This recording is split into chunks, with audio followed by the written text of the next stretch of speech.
Our next Regenerative Slam is given by Robyn O'Brien. I imagine many of you may have met Robyn or know of her or have heard her. Robyn is the co-founder of rePlant Capital, which Tina mentioned in her talk this morning. Danone and rePlant are doing some work together on these new financing innovations to make capital less costly for farmers who want to transition to regenerative principled practice on their landscapes. She's also referred to as Food's Erin Brockovich for her audacious and courageous leap forward to bring the unhealthy truth in her book, talking about what's gone on in our food system for a very, very long time that has led to not such pretty outcomes, not just to our landscapes, but also to the health of we, the people, as well as the animals. Her 2011 TEDx talk has been viewed by millions. It's been converted to many other languages. Robyn is a force to be reckoned with, and she always brings such kindness and heartfulness to whatever message she offers. So I welcome you, Robyn, to speak to us today, and thank you so much for being here. Robyn will be speaking to us on the diversity is our resiliency. Thank you, Robyn. Well, Selene, okay, first of all, I got to stop everything and thank you for bringing all of us together in this virtual group hug meeting thing that we're all feeling right now. Just seeing everybody's faces is doing my heart so much good.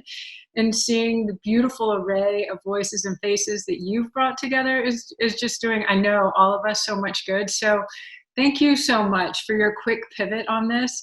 And as much as I wish we were all nestled down in Austin in that original location, this is pretty darn great. And so thank you for bringing all of us together. To follow that panel that just went, those were extraordinary messages, and each one was such an incredible nugget of insight and of wisdom. I'm really grateful for the collective expertise of this group and believe wholeheartedly in what was just demonstrated on that last panel. The world will be better served with more women and more people of color represented in leadership positions. And, you know, it's not just in governance in terms of boards, but it's in leadership across the board. Right now, with this pandemic happening, we're seeing what extraordinary talent women bring to solving these countries that are in crisis. I'm a dual citizen with New Zealand, and I am so incredibly proud of the Prime Minister there. I always deny any ask if people say, would I ever work in government? I would actually probably work for her. So I just want to stop and say this conversation, this conference could not be more timely than it is. And so I'm gonna dive into sharing my screen. I'm a little bit of a rookie on this thing. So let me see if I can find what needs to be found here.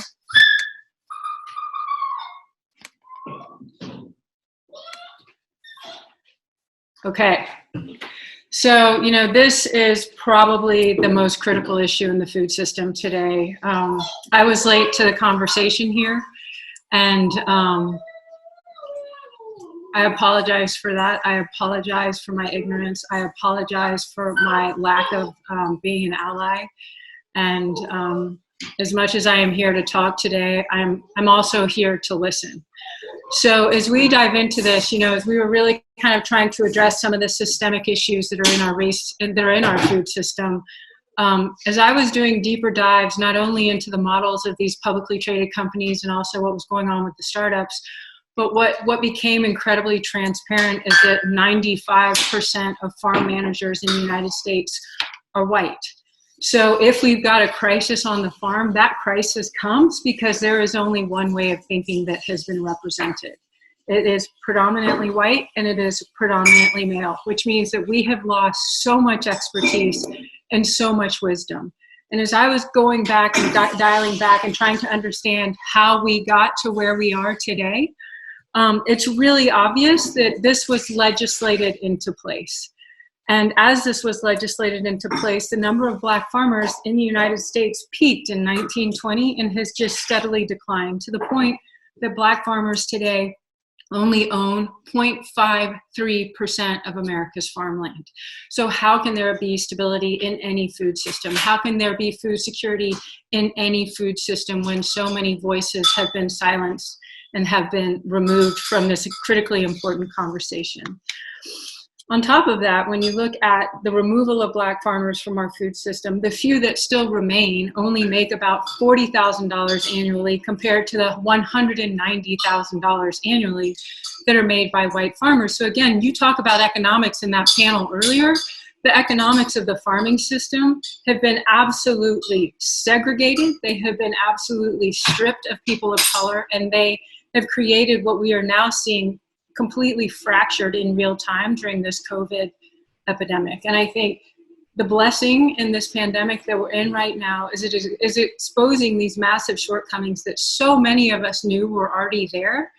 And unfortunately, we can step back and you can just say, here it's happening in real time, and this is why. So as we look at the racism that's built into the US farm system, it was done with a very extractive model. It was legislated, there's policy in place, and then capital and access to capital became increasingly harder for women and people of color. When we look at venture capital today, only 3% of venture capital goes to women, and only 1% of venture capital goes to people of color. So when people say, well, why would you want women on your board? Why do you want people of color on the board? How does this help? When you are given such limited access to capital, your creativity, your ability to problem solve with those limited resources is far and beyond somebody that has the continual handout, that's continually got access to that wallet. When we only get 3% as women, and people of color only get 1%, you're forced to be so much more creative and so much more practical with those resources than somebody who can keep going back to the well. And so, you know, one of the systems that got built into place was this financial system. And this financial system, again, modeled the farm system, which was predominantly governed by white males. And again, that quarterly earnings model benefited those who structured the system that way.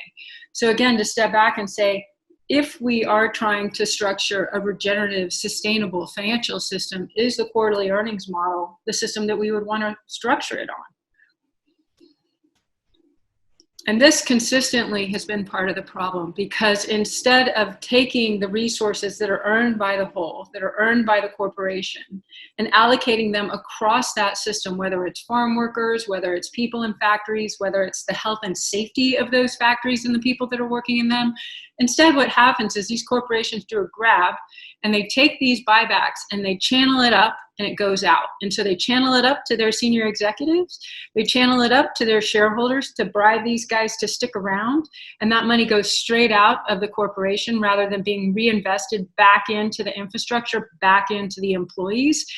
The top 5 companies in the food industry that do this are Pepsi, ADM, Kraft, Tyson, which we've just seen making headlines because of the abusive conditions of their factories. And so again, these companies had a choice to actually build infrastructure into their business models that would have made them resilient to handle the turbulence of something like this pandemic. They chose not to. They chose to self-reward their senior executives and push that stuff out. So this is what happens. You ignore this infrastructure investment. And this is racism in the food system, because what they have basically said is that some people matter here and these people don't matter here. And when you look at how farm workers and factory workers are addressed within the food system, unfortunately, it becomes an incredibly racist issue. And it absolutely guts food stability in our country. On top of that, it has created food insecurity. And so when we talk about food insecurity, again, that term is incredibly misleading. What we are talking about is racism. What we are talking about is food apartheid. And those are harder terms. Those don't flow off the tongue. Those aren't the terms that people may want to read about in the Wall Street Journal. But if we are really going to solve for these kinds of issues, we've got to be honest with the vocabulary we use, and we've got to be honest with what's happening. So here's the racism as it's reflected in this food insecurity. And I think this map does an incredible job of really highlighting, again, how it can be regional. I am from the South. I have seen this play out across the South. I've seen leaders that are trying to step into solving for it in the South. And there's an enormous opportunity to create and become part of this solution. But again, you cannot fix a broken food system with a broken financial system. And if the financial system is governed by one demographic, that same demographic, guess what, is governing our food system. So if we've got predominantly white male on Wall Street, 95% of farm managers are predominantly white male, because those guys are going to the same guys getting the loans. And again, the representation isn't there, the diversity isn't there, and now here we are as a result, literally watching the food system in massive crisis because we have not drawn on the collective talent that is sitting around this conference, these computers today, that we have access to as a country. So the issue is we've got monocropping, we've got monobanking, and we've got mono farming. And again, as I've tried to sit down and really listen to my friends of color on these issues, you know, there is so much I don't know. And then on top of that, as a white woman, I don't know what I don't know. And so the ignorance that whites have in this space is something that is absolutely begging us to sit down and to listen and to allow women of color to come forward and share their stories, to allow farmers of color to come forward and share their stories. And that brings a transparency that is so desperately needed to this issue. So when you look at the policies that shaped Black farming in America, you can see how it absolutely stripped Black farmers of their land. And then on top of that, we don't provide a living wage, we don't provide healthcare or labor protections to the farm workers who feed us. Right before the shutdown happened, I had the pleasure of being on Driscoll's farms. We were walking through the different fields and we were learning about the way that they're farming strawberries and how they're trying to accommodate the needs of different farmers and different farm workers. They knew right away that as this thing was hitting, that they had to order toilet paper to get it across the farm so that the farm workers had safe and sanitary conditions for actually being out in the field. On top of that, they're trying to figure out how they can have affordable housing for these farm workers, because now they're just outside of San Francisco, and that overflow of Silicon Valley and the wealth that's coming out of that city is distorting housing and property costs, even in the valleys where these farm workers are. So again, you know, these are systemic issues that are now starting to impact these companies, and thank goodness there is leadership that is beginning to step forward and recognize that. It is estimated that somewhere between 75 to 85% of what is harvested from our fields comes from these farm workers and these immigrants. And through this crisis, Donald Trump has labeled them essential workers, yet at the same time, too many of them are also illegal. And I think about the vulnerability we have in our food system. If anybody's ever spent any time out in the strawberry field trying to harvest strawberries, it is absolutely backbreaking work. And it's why the head of Driscoll's is trying to say, you know, how can we rethink a strawberry field? If it's covered in plastic and somebody's hunched over and they're bent over and they age out at 35 because it's such backbreaking work, can we lift the strawberry beds and put them in a gutter that's full of coconut husks so that guy that's hunched over can suddenly be vertical and continue working, and we can continue to offer these jobs?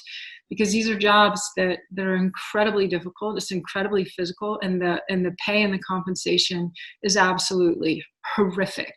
And so to bring these essential, critical workers forward and recognize that our food system is only as strong as its weakest link, and its weakest link is right there with the factories in the hands, and the factories in the hands that are in the fields, because we have not compensated, we have not recognized those individuals for the humans that they actually are.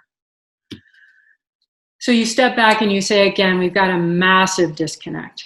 The guys that are running the farm look nothing like the people that are actually running the farm workers who are actually working the farm. And that disconnect is a massive vulnerability. So again, how do we bring leadership forward? How do we make sure that farm managers are representative, that they no longer are 95% white? And again, that gets back to capital, that gets back to who gets the loans, that gets back to who has access to that capital and that equity. And I think, you know, as I've watched this Tyson's thing play out, it has been absolutely gut-wrenching. And it has been greed at its absolute finest. And something I will often say is that greed is the most toxic ingredient in our food system. And in no way is this more apparent than what we're seeing with these meat packers. They have consistently taken their share buybacks to compensate their senior executives, at the same time exposing their factory workers to increased levels of risk. This grandmother, Annie Grant, was diagnosed with COVID. She was trying to stay healthy as much as she could in an incredibly unsanitary condition, and she died. And the invitation is really, when you see these brands in the grocery store, you have to remember the faces behind them. You have to remember the name Annie Grant and what she stood for, and who she was representing, which is all of us, which is the safety and the integrity and the humanity of all of us. And when these brands fail to recognize that, when they fail to identify that, they deserve to become obsolete. So again, unfortunately, the systemic nature of the racism in farm workers, in field workers, in factory workers, it continues to present. And I think at the very heart of it is the fact that access to capital is so homogenous as well. When we talk about impact investing, unfortunately, initially that has been a lot like sort of the Whole Foods of the industry. It was sort of Whole Foods, whole paycheck, that whole perception, reputation. Impact investing, unfortunately, very much carries that same perception, is that it's a category and a space for high net worth philanthropists, individuals. How do we democratize that? How do we make impact investing something that is affordable and accessible to all of us? Because we're so proud of the choices that we make, and yet we don't have access to those same choices when it comes to our investment models. And it doesn't matter if you have $50 to invest, or $5,000 to invest, or $500,000 to invest. How you allocate that capital is creating the businesses that we're going to be depending on tomorrow. So, policy plays a huge role. And I think in the state of California, we've seen what's happened when it's mandated that governance and board seats must be filled by a more diverse array. Interestingly, Goldman Sachs recently came out and said they would not take companies public unless there was diversity of board, either a female or person of color on the board.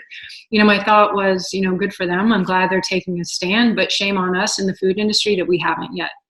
And I think about these massive trade shows that we all attend, and how easy it would be to simply say, your attendance, your participation is contingent on the fact that you've got diversity represented on your leadership team and on your boards. And you don't get access to these incredible industry events unless you do. And I think that's an easy step that our industry could take now in real time. It doesn't require another panel. It doesn't require another nonprofit to start. It doesn't require another organization. It just requires leadership. And to have that kind of leadership step forward and say, we absolutely would love to have you participate, you simply need to make sure that your board meets these standards. We do it with food. You're allowed to participate in these industry trade shows as long as your food, contains certain ingredients and doesn't contain certain ingredients. And I think at this point, it's on us to say your board needs to eliminate the racism that we see there. It needs to eliminate any sexism we may see there, and to have that diversity of representation at the board so that you can come in and participate in these trade shows. It's such an easy step to make, and it's absolutely the right thing to do. And then on top of that, the data absolutely supports it, because you have resiliency in your financial model when you have diversity at the table. So, there are some changes that are being made. When we speak to farmers, especially farmers, because that's the space that I'm in, they say it's pretty damn hard to get some of these loans through some of these programs that have been developed. There are programs for farmers that are for socially discriminated farmers, and that includes women and farmers of color. When we spoke to a woman who was in South Dakota the other day, she said, by the time I was finished applying for this loan, I felt completely violated. They knew everything about me. I had to hand over basically every personal piece of information you could possibly imagine. And I thought, again, that's not the solution either. If it's intentionally and deliberately difficult for somebody to be applying for these loans, they're going to opt out and they're not going to do it. So again, how can we make it affordable? How can we make it accessible so that we can remove the racism and bring the diversity and inclusion into our food system and our financial system that we need in order to have this resiliency? So, I mean, a lot of people are like, well, we should change it. How can we fix the old model? I don't think this is about fixing the old model anymore. I really don't. I think we could spend the next 50 years having these conferences trying to fix a broken model. I think we model the new one. And I think Selene has done a phenomenal job with that. By assembling this conference, she's been very forward thinking. The diversity that's represented at her events is unlike anything that we see almost anywhere by anyone in our industry. And I think that's exactly the kind of thinking that we need to bring forward. It's how do we build a better system? Because we could spend decades trying to convince those that are part of the old system that they need to change, but their livelihoods are built into that old system, and the resistance is there too. So how do you find these solutions? This is like bullet point listing, and I don't want to read them off because I think that's horribly boring when people do that through presentations, but you have it in front of you. I think what's amazing is that different countries are modeling the solutions in real time. In Costa Rica, they're doing it. New Zealand is clearly doing it. We see stuff happening in Finland. There's representation in the leadership, which is why it's happening. And that equality is starting to flow through. And again, it's building an economic resiliency into those countries themselves. When you have food security, you have national security, and we don't have that in the United States. A country like New Zealand, which only has 4 million people, produces enough food to feed 60 million. And so, again, like how can we build a resiliency into our system through this diversity and inclusion? One of the things that has come up that is such a crystal clear, simple solution and quite fascinating is what I learned through Soren Bjorn at Driscoll's, and the way that he talks about these visas, these immigration visas for the farm workers that would give them legal status here in the United States as they bring our food to our table. The fact that all of us are eating food that is brought to our table by immigrants that are terrified that they're going to be deported or separated from their families, we all play a role in this. We all play a role in solving this problem. And I think what's interesting is it can be done on a state-by-state basis. We don't need to wait for the federal government to do these things. Georgia, for example, has already given that status, that legal status to their farm workers, which is interesting because Sonny Perdue is our USDA Ag Secretary, and he knows how critically important these are. So at the state level, how can we be pushing for legal immigration status of some of our most critical workers in any system in the United States, but especially in the food system? And then I think to bring those rights forward. I don't think we've seen the end of this Tyson thing. I think there are going to be lawsuits targeted against these companies. You cannot expose 6,500 employees that have COVID to the rest of these systems and then have 22 deaths and continue to ignore it. I think what we're witnessing is a case study for business schools for years to come, and it's going to be fascinating to see how this plays out. It's going to be fascinating to see which executives are gone within a couple of years' time, and it's also going to be fascinating to see how governance changes.